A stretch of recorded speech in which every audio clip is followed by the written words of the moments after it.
यो राति जुन 18 गते र 19 गते जुन अविरल वर्षाको कारण चाहिँ घर तपाईँको पुरियो होइन, तपाईँहरू कसरी चाहिँ अब यो एकदमै धेरै माथिबाट पहिरो आएको छ, कसरी बाँच्न सफल हुनुभएको छ?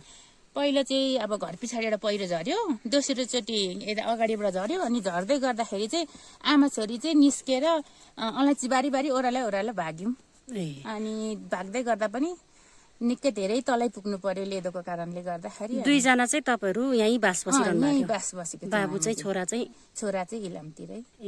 जे होस् आफ्नो ज्यान तपाईँले बचाउनु भयो। तपाईँको अरू सामानहरू त अब यहाँ पुरै पुरिएको छ होइन, घरै पुरिएको छ। हजुर, अरू कसैलाई केही चोटपटक लाग्ने ओर्ने त भएन? चोटपटक कसैलाई लागेन, आमा छोरी दुईजना चाहिँ सकुशल भाग्न सफल भयौँ। जस्तो अहिले चाहिँ तपाईँहरू अब यसरी घर पहिरोले पुर्यो, छेदबिछेद भएको छ होइन, अब एकदमै ठुलो पहिरो आएको छ, अहिले कहाँ बसिरहनु भएको छ, कसरी बसिरहनु भएको छ? हामी चाहिँ छिमेकीकोमा हामी त्यहाँ चाहिँ बसिरहेको छौँ।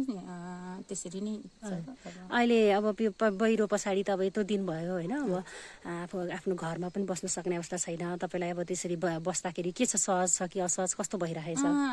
सहज नै छ, अब त्यस्तो असहज छैन। अब जस्तो तपाईँलाई आफ्नो घरमा अब जुन क्षति भयो नि होइन, अब अहिले चाहिँ सरकारले पनि अब आफ्नो हिसाबले काम त गरिरहेछ होइन, अब के गरिदियोस् भन्ने चाहनुहुन्छ? पहिलो प्राथमिकता चाहिँ पहिलो त घरै हो होइन, घरै अब सबै पहिरोले पुरेको छ, अब बस्ने अब त्यो हुँदा चाहिँ पहिला चाहिँ घर नै निर्माण गर्नका लागि चाहिँ म चाहिँ भन्न चाहन्छु सबैतिर सहयोग होइन।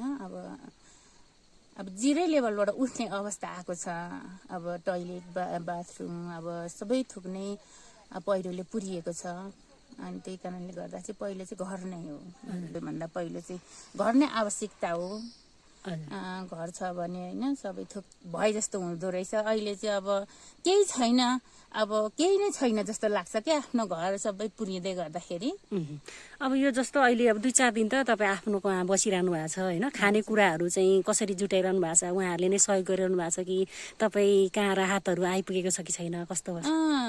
खानेहरू चाहिँ सबै नै छिमेकीले नै गरिरहनु भएको छ, राहतहरू पनि आइरहेको छ। र पनि त्यो राहतहरू नै प्रायः त्यो उहाँले नै मलाई चाहिँ सबै थोक आमा छोरीलाई चाहिँ दिइरहनु भएको छ। बस्न सुत्न खाना प्रायः सबै नै छिमेकीले नै अब भाइ बुहारीले नै गरिरहनु भएको छ। तपाईँको चाहिँ घर बन्यो, घर आफ्नै घरमा बस्न सक्ने परिस्थिति भयो भने अरू आय आर्जनको लागि चाहिँ के गर्नुहुन्छ? अब आय आर्जन त अब के गर्न र कृषक हुँ होइन, अब कृषक नै अब गर्नुपर्छ होला, अब त्यही सानैदेखि गरेर आएको।